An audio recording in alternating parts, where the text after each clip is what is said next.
Doon sa nakapanood sa akin sa huling video, ay ito ang makikita nyo.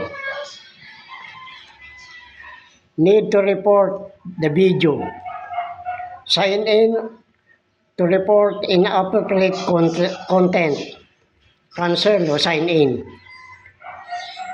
Yung video na yun, yung may title na Ibis Session of Democracy. Pagtanggal ng kalooban ng mga loob ng demokrasy.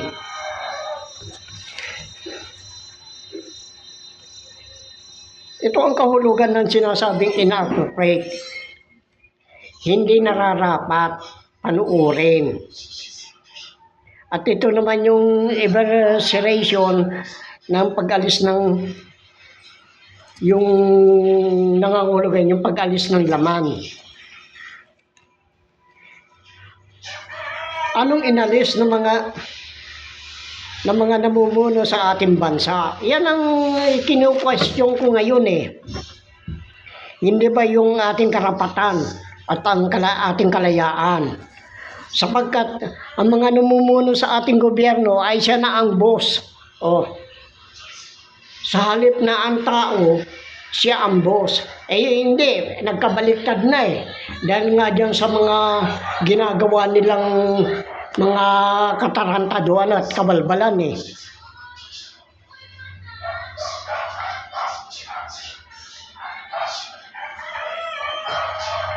Kaya ang boss ng mga tao, ang maling paggamit ng mga pulis, mga military, dahil nga doon sa dahil doon nga sa naging mapag-api sila sa kanilang kapwa. Nakita niyo yung LTO lang eh, wala namang karapatan, wala naman siyang karapatan na manghuli. Ang karapatan niyang manghuli, yung mga lumalabag sa batas ng mga sasakyan, transportasyon.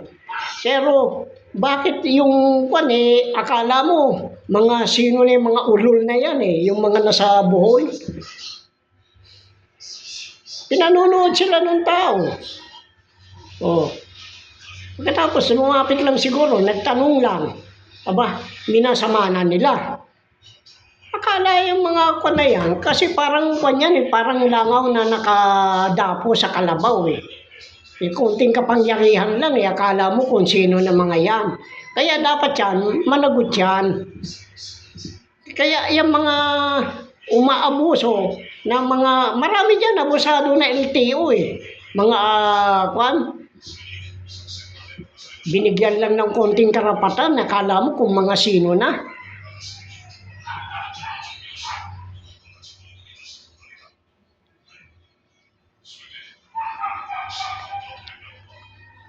Kaya yan ang karaniwan nangyayari sa bansa natin eh. Nakikita yan.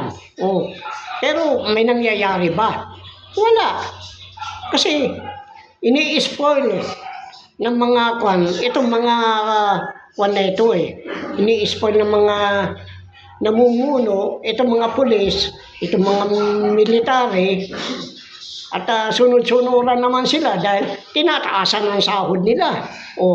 Kaya yan ang lumalabas na bodyguard ng mga pulis, bodyguard ng mga politiko yan, at yung mga military naman na yan ay mga security guard ng mga military, ay ng mga magnanakaw na politiko. Maliwanag yan eh.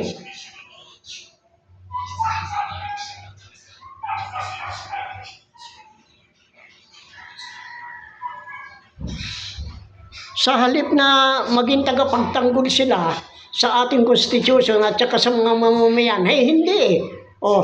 Kaya nga sinasabihan ko mga inutil, mga siraulo, mga may sakit sa utak. Yung mga military, mga pulis, ganyan yan. Lalo na yung mga namumuno. Ang tingin nila sa sarili nila, nila, mga sabi nga nung ni Lumambay, yung sa South Africa mga horrible eh. Oh, hindi honorable, mga horrible. Kaya nga, naging kwan yung mga yan pulis at military, dahil malaki yung ikapo. Oh, ikapo na napupunta sa kanila eh. Mantakin mo, yung kagad ang inuuna ng putang ng bugok na Duterte. Oh, sumunod naman itong si Marcos. Oh, ayan, ang simula niyan, yung matandang diktador. Mantakin mo noon, ang sahod lang ng mga tao, 4 na piso sa loob na isang araw. Sa loob ng isang linggo, 24. Dahil kwan lang eh, 6 na araw lang pagtatrabaho eh. Pagkatapos, sa isang buwan, may gitna 100. Pero magkano ang sahod nila noon, nung panahon ng putang ina niyang magnanakaw na diktador Marcos? O, upang wag lang magkaroon ng kudeta, wag gumalsa ang mga military, ginawa niyang 4,000. O, pagkatapos, may 800 na kwampa, allowance.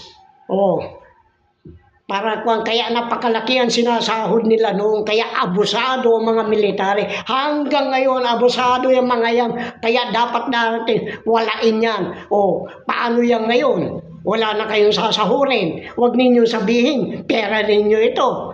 O, itong hawak ko. Kaya yan ngayon, nagpapalabas sila ng polymer para din langin ng tao. O, hindi naman pera yan.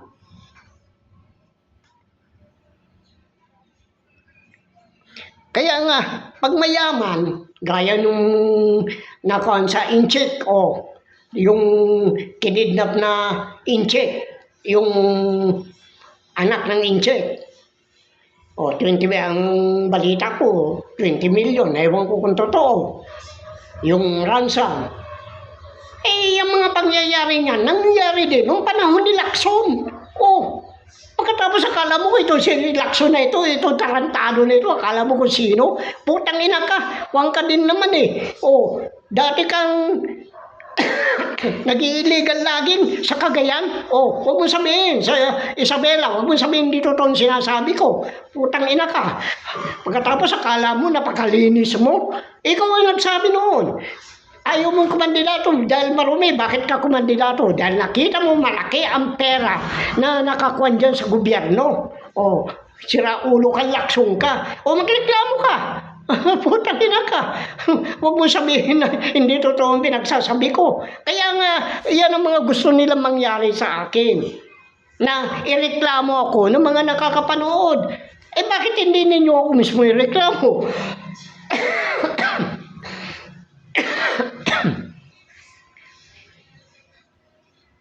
Kaya yan ang kwan natin ngayon eh.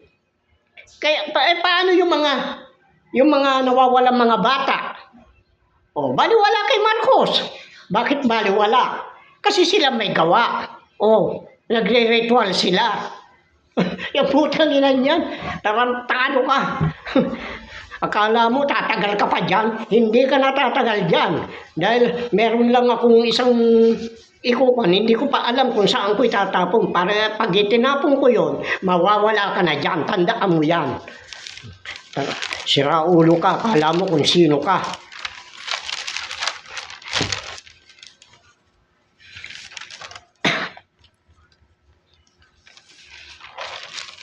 Kaya napakabigat yung mga ganyang pinaggagawa nila eh. Ang kapangyarihan ng gawain ko ay hindi nakabatay sa mga aksyon. Hindi yan nakabatay sa aksyon, kundi yung sa katotohanan, yung tungkol sa kanilang mga masamang gawain. Kundi nasa epekto sa buhay ng iba. Lalo na ang mga mahihirap. Ang katotohanan binabanggit ko ng mga mainstream media, mga vlogger, mga troll, na nabili ng mga magnanakaw na politiko ay naitatag sa pamamagitan ng kasunungalingan. Ano ba naman yung mga yan? Ang kinukuha lang nila, yung kanilang sariling kapakanan, yung inaalagaan nila, yung sarili nilang bulsa. Pagkatapos itong ewan ko kung sino itong vlogger na ito na sinakasakripisyo daw ni Duterte, yung abogado, abogago, abugisilyo ka, tarantado ka, tanga ka. Sinasabi ko na lang, napakalaking katangahan mo, abogado ka, napakatanga mo. Paano nagsasakripisyo? Isinakripisyo ni Duterte ang Pilipinas para may benta sa China. Yan ang totoo niyan, gago. Libanan kaya yan. Bakit hindi ka yan ang sinasabi ko, magreklamo kayo. Huwag yung puro kayo kan. Ang gagaling ninyo magbalita ng mga kasinungalingan. Putang ina ninyo, kaya minumura ko kayo. Kaya yan ang pagmumura ko upang gisingin ang kamalayan ng mga tao na hindi na ninyo dapat pagpapaniwalaan yung mga vlogger, mga mainstream media, mga troll. Huwag na ninyo pagpapaniwalaan yan. Dahil yan, wala lahat yan sa katotohanan.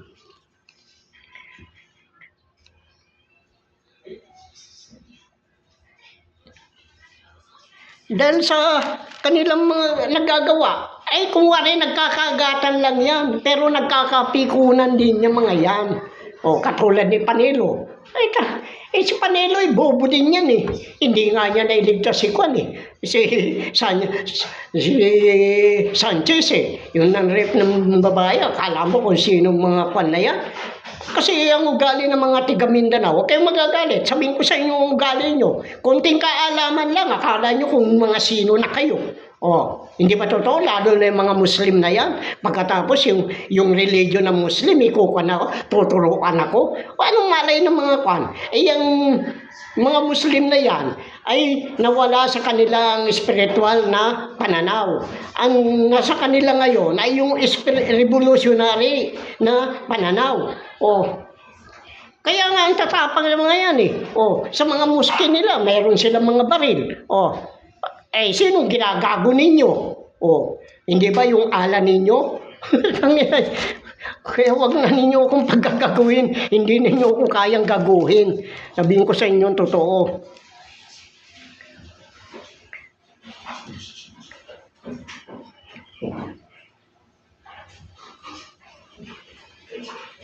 Ako'y nagsasalita gaya ng isang pagkakilala sa tao na nagsasalita ng tama o mali. Upang magkaroon ng tao, yung trabahong may delikadesa. Wala eh. Kayo mismo mga Pilipino, binababoy ninyo ang sarili ninyo. Huwag ninyo sabihin na hindi totoo sinasabi ko. Binababoy ninyo mismo mga sarili nyo.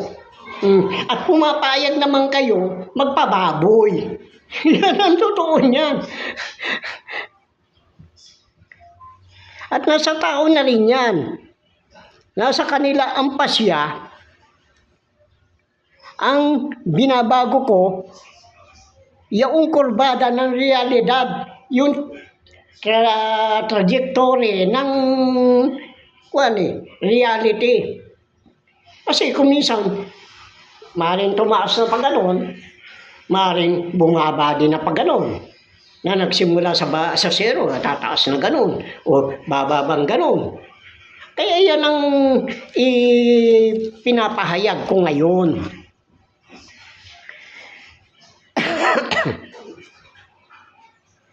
Kailangan baguhin ng mga tao ang kanilang maling pananaw sa mga magnanakaw na politiko. Kaya nga, pipiliin pa ang mali, yung salitang wala na tayong magawa.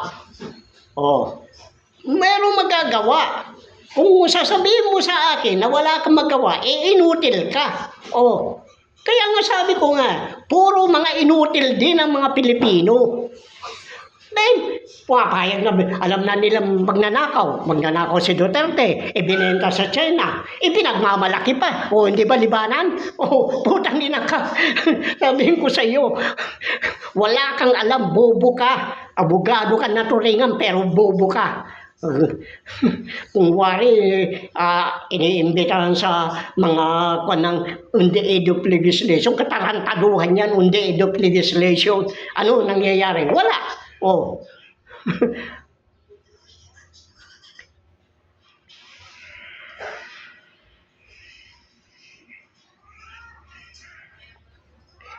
Kaya kung pinili ng mga ganyang uring kabulagang espiritual, kasi hindi ninyo nakikita eh.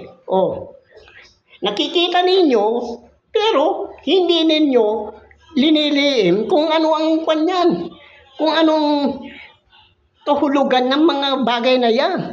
Hindi ninyo dinidili-dili. Nakikita ninyo yung mga pagnanakaw. Binoboto pa rin yung magnanakaw. Kaya kailangan tanggalin na natin ang mga magnanakaw. Ano pa? Kaya yan, kung ayaw ninyo, kukunin ko lang yung party ko. Yan madalas kong sinasabi ko, kunin ko yung party ko, bahala na kayo sa buhay nyo. Oh. Eh kung ganyan din lang, bakit? Bakit pa ako magkukuhan sa inyo? Pinagmamalasakitan ko kanyo dahil sinasabi ko nga, pera ninyo yan. Oh. Pagkatapos naman malimos kayo. Sino ngayon ang boss nyo? Yan ang sinasabi ko sa inyo. Sino ngayon ang boss nyo? O di yung mga magnanakaw na kwan, at kayo naman tuwan-tuwa na binibigyan lang kayo. O anong tawag ko sa inyo? Di mga inutil. O mga siraulo. O mga kulang sa pag-iisip. O ganyan. Kaya nga napakahirap ng mga pinaggagawa ng mga politiko na yan. O, hindi ba, Rebilla? O, ikaw, Ejercito. Na, kwan, yung anak ni Erap. O, ikaw, Enrile, ang tanda mo na. O, ikaw ang pinakamatandang magnanakaw. Pag, naitapong ko lang yan, putang ina, abo na yan. Ewan ko lang kung ano mangyayari sa iyo, Enrile. Kailangan basagin na. Basagin na yung palayok na kwan. Dahil ikaw na lang ang natitira. Oh. Eh yung si Imelda ba? Pangatlong Imelda na yan eh. Kaya nga tama yung nasa hula ni Aklet Daniel, umiikot yan sa buhay ng Pilipinas at saka Amerika. Kaya yung puno na yun na sinasabi ko, yan yung divine wealth at saka yung tuod na hinarangan ng panaling bakal at saka tanso. Ano ba yung bakal eh? Patay na si Ramos. O si Enrile. O tanso. O palibasa traidor yan. Traidor na sa bayan. Traidor pa sa mamamayan. O traidor sa gobyerno. O kaya nga nasaan na ngayon yung mga nagkukan dyan, ng mga umaangkin ng kayamanan? Wala. Sinasabi ko sa inyo, inuunti-unti ko lang kayo. Dahil nag-iisa lang ako nakikipaglaban para sa karapatan ng mahirap. Pero maliban sa akin, wala na nakikipaglaban. Dahil puro mga takot yan. Nag-iisa lang ang buong loob po. O kayo, ano? Kasi kung ka, gagawaan ka ng paraan. Para makulong ka. O ma-eliminate ka. O papatayin ka. Hindi patayin ninyo. Yan ang katwiran ko eh. Kaya dyan, lahat ng kalukuhan ng mga gobyerno na mga namumuno ng gobyerno natin, tinitira ko halos lahat naman yan, minumura ko eh. Ultimo Supreme Court, minumura ko. Naglilinis na sila ng kamay. Yung mga namatay na politiko, akala nila hindi hahabulin din. Hahabulin din. Dahil question, na-auditin. Ngayon, kukumpis ka pag napatunayan na nagnakaw, katulad ni Hineta. Isa rin dupang yan eh. Yung dating mayor ng ngayon vice mayor ng naging vice mayor ngayon, kaya lang namatay na. Ay, huwag mo sabihin na hindi ka hahabulin. Hahabulin ng kaluluwa mo. Walang katahimikan yung kaluluwa mo. Dahil nga dyan sa mga pagnanakaw na ginawa mo, mantakin mo, yung pag may kalamidad, bibigyan lang yung parang sako na yung yung orange at saka yung blue, yung kabila orange, yung kabila blue, bibigyan lang nun. O, samantala ang laking pera na nakukuha dyan sa mga calamity fund na yan. Pag nakuha na nila yan, pag magtatapos ang taon at hindi nagastos yan, ibubulsa na nila. Ngayon panibago. Kaya yung putang ng Iglesia ni Cristo na kwan dyan, na nagmamalaki na nagiging sa DSWD yata yung putang ina niyan, mananagot yan. Maski na babae ka, maski na matanda ka na, huwag mong sabihin na magre-retire ka. Maski na mag-retire ka, ang retire mo, kukunin yan, pupurpitin. Ganyan ang dapat gawin sa mga taong mga magnanakaw.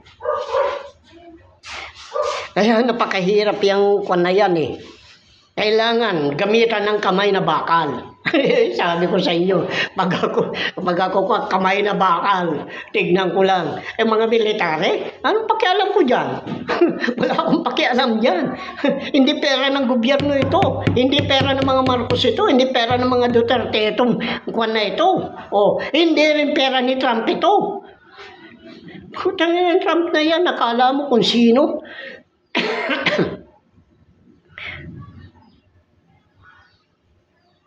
Kaya yung mga taong galit daw sa akin, dahil yung mga nasa religion, dahil nagmumura daw ako. Dapat lang murahin. Matagal na tayo linuloko. Matagal na tayo linuloko. Panahon diktator, linuloko na tayo. Anong gusto nyo? Makikiusap ako? Luluhod ako sa kanila? Para wag namang gawin yun sa mahirap, ibigay yung parte na mahirap, ganun ba? Makikinig kaya sila? Kasi, yung guhit ng tigre, yan yung guhit ng tigre, kailanman, hindi na mawawala yan. Kung ikaw magnanakaw ka na. Maski na piso lang ang nakuha mo, isang nakaw pa rin yun. Kay maliit, kay malaki, nakaw pa rin yun.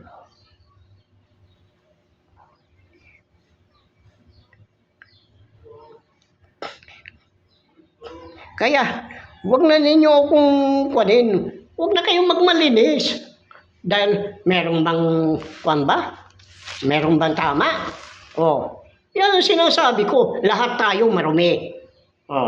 Namurumi ako dahil minumura ko. Pero ako, may katwiran. Pero kayo, anong katwiran nyo? Kayo nasa religion. Wala. Dahil lang lahat na sinasamba ninyo ay mga anghel lang. Mga tanga-tanga kayo. Akala mo kung makapagkuhan kayo. Kaya nga, sabi ko nga, para kayong mga isdang banak. Kayong mga nagsasabi na masama ako dahil nagmumura, kaya ayaw ninyo akong paniwalaan. Ano sa akin? Karapatan ninyo yan. Para kayong isdang banak na ang labas, yung kaliskis, makintab.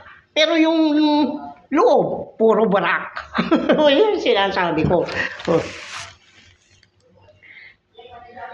Sino ngayon ang gumagawa ng pagkabahabagi? Yung singkuan nyo. Hindi ba? Anong ginawa ni Jesus? Hindi ba? Yung buong tinapay, pinagputol-putol niya. At bawat isang putol na tinapay, isang doktrina ng mga religion. Kaya nga hindi magkaintindihan yan. Ay sinasabi ko sa inyo, bawat isang putol na tinapay ay kaya hindi kayo nagkakaintindihan. Kaya nga sabi ko, dapat gumawa kayo ng tulay. Tulay na magsasalubong.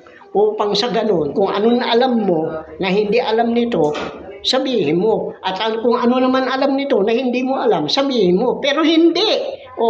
Dahil yan, ang pinag-aawayan ninyo dyan, pera. Oh, yan, pera talagang pinag-aawayan dyan. Hindi yung pananampalataya. Dahil kung ikaw may pananampalataya ka na, hindi mo na kailangan ng tagaturo. Nasa kwan yan. Nasa aklat ng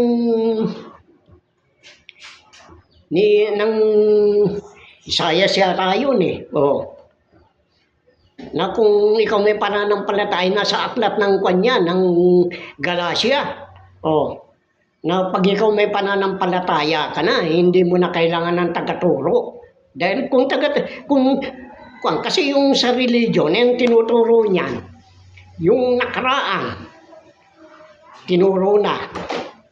Sa kasalukuyan, yung pa rin ang ituturo nila. Susunod, yung hinaharap, yung pa rin na ituturo nila. May bago ba? Wala. Ngayon, kung yun lagi ang mga itinuturo at diyan kayo naniwala, anong tawag sa inyo? Hindi ba? Repeater? Kung repeater, di bubo, mangmang, gunggong. Kaya nyo. Kaya huwag kayong magmalinis sa akin. Ngayon, kung yung putol na tinapay, pagpalagay mo, gumawa na sila ng isang tulay na magsasalubong. Paano yung tinapay na naiwan doon sa mga basket? Na hindi na i-distribute ng mga apostol ni Jesus. Hindi ba? Namigay sila isang putol na tinapay, isang isda, o ano man yan. Yung mga naipon na tinapay, saan ngayon yun? Hindi ninyo maunawaan pa rin. Kaya nga sabi ko, mga bobo yung mga religion na yan, mga tanga-tanga yan. Magaling lang sila magsalita, mambola, manloko ng tao. Kaya nga, scammer yan eh. Pagkatapos ko, pati Muslim ko kanina ko, kako. Kaya tama lang yung nakasulat. Doon sa Roma, Roma 12 yata yun. Walang matuwid, wala. Kahit na isa. Walang nakakaunawa, walang naghahanap sa Diyos. Ang lahat ay lumiliko ng landas at nagpapakasama. Walang gumagawa ng mabuti. Wala. Kahit na isa. Parang bukas na libingan ang kanilang lalamunan. Ang kanilang pananalita ay ang pananalita nila ay parang pandilin lang. Kailangan baguhin natin ang mga timeline natin. Yan ang sinasabi ko. Baguhin natin mga timeline natin upang magkaroon tayo ng kwan. Sige, itong kwan na ito, dahil kwan ko muna itong kwan na ito, yung Danantara. Kasi, yung Danantara na yan, kwan yan, sovereign wealth fund ng Malaysia ay ng Indonesia yan. Pero may sovereign wealth fund na sila. Bakit hindi nila ang ginawa sana nila? Idadagdag na lang doon yung puhunan. Then meron na sila Bakit magdodoble pa? Para kanino yung pangalawa? Yan ang kinuwang ko. Kasi wala nakakaalam sa inyo na mga kwan. Yang Sabah, yan ang ipinalit sa Singapore. Kaya, maski na sabihin na ninyo na yan sa Baikwan na yan, ibabalik sa Pilipinas, hindi mangyayari yan Hindi papayag ang Malaysian government dahil yan ang kapalit ng Singapore At bilang probinsyo yan, binigyan ng ang Singapore na pagkakataon na umangat. At ganyan din ang Singapore. Kaya yung mga pera dyan, pera natin yan. At yung mga treasury note dyan, dyan nakalagak sa Monetary Authority Singapore. At ang namamahala dyan sa na yan, yung Military Authority ng Singapore, ay yung Goldman Sachs. Kaya yung mga pera na yan, Eh, nakakuan yan, yung mga treasury note na yan. Maaring winidraw nila, ipinalit ng unti-unti sa Amerika kasi nabulgar na yung 1 MDB. Oh. Nabulgar na sa akin yan. Na pag-aari nila yan.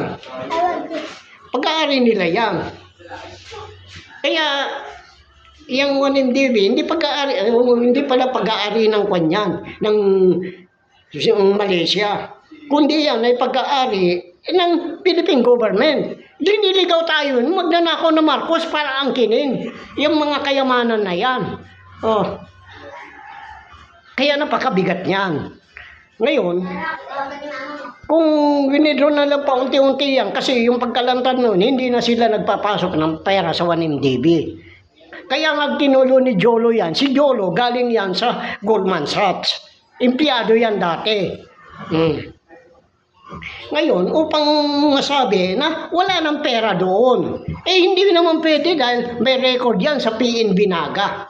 Oh, yan ang hindi nila alam na kung eh. Kaya ang kung dyan sa PNB Naga, nandyan ang sekreto. Yung board yan. Anong board yun? 88WRP, Philippines. Oh. Ipinantay doon sa kung ng Switzerland. Yung nasa Switzerland, yan ay yung pera ng diniposito ng yung magnanakaw na Marcos. Yan yung bayad pinsala ng Japan sa Pilipinas na inangkin na niya. Oh, ganyan kaswapang ang mga Marcos. Sabihin ko sa inyo ang totoo, kaya nga yan ang pinaglalaban ko. Eh, hindi naman sila obra sa akin dahil ako nakamasid lang noon. Pinanunod ko lang sila, tahimik lang ako. Pero pinag-aaralan ko, lahat pumapasok sa utak ko. Kaya ngayon, ilinalantad ko na lahat. Kaya, paano yan ngayon ang gagawin ninyo? Oh, dahil yan Singapore na yan, nasa austerity sila.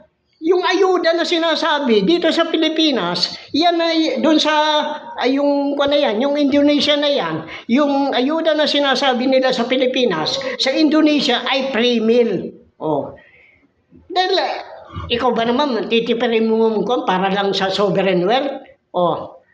Pati yung pre-education wala na. Na alas 4 pa lang sinasara na nila lahat ng mga kwan, pati mga aircon nila para makatipid. Oh. Ay saan kukuha ng 900 billion yan? Kung hindi galing dyan sa Goldman Sachs na yan, na nakakuan dyan sa Malaysian Authority Singapore. Diyan nakalagak lahat ng mga pera dyan. Kaya nagpunta si Gloria at saka yung Gloria, yung maliit na tao na magnanakaw, yung makapagal na yung makapal Arroyo. Oh, nagpunta sila sa Singapore, kasama yan si Inday. Oh, para verifyin yan. Kaya, paano niyo may lilihim sa akin lahat yan? Eh, ang laki-laking pera niyan. Kaya yung sinasabi nila 19 billion lang yung puhunan. Eh kung 19 billion, bakit hindi mo isama doon sa dating sovereign wealth ng Indonesia? Oh, yan doon ang tara, panibago yan. Pag-aari yan ng mga may kaugnayan yan sa Marcos. Maari yung iba dyan kinuha sa Hong Kong, Shanghai. Kaya nga sila nagpalabas ng mga polymer na pera upang iligaw. Kung wari, yun ang gagamitin na parang prenda. Oh, para maikuha ng pera na yan. Mailabas nila yan. Oh, 900 billion dolyar. Oh. Kaya, sabi ko nga, wag ninyo akong gaguhin. Kung kaya niyong gaguhin ng lahat ng tao sa mundo, wag ninyo ako ipares. Dahil alam ko mga sekreto nyo. Kaya nag-iisa lang ako. Oh, pero bakit hindi ninyo ako makaya? Pagkatapos gagawa kayo ng reklamo na yung sa pag-video ko na sasabihin ninyo na magkuhan ako, na sabihin nyo sa yung mga nanonood na i-report kung hindi ako karapat-dapat. Oh, ano sa akin? Alisin ninyo. Oh, wala akong pakialam. Oh, sige na, dahil may oras na, baka putulin na naman nila.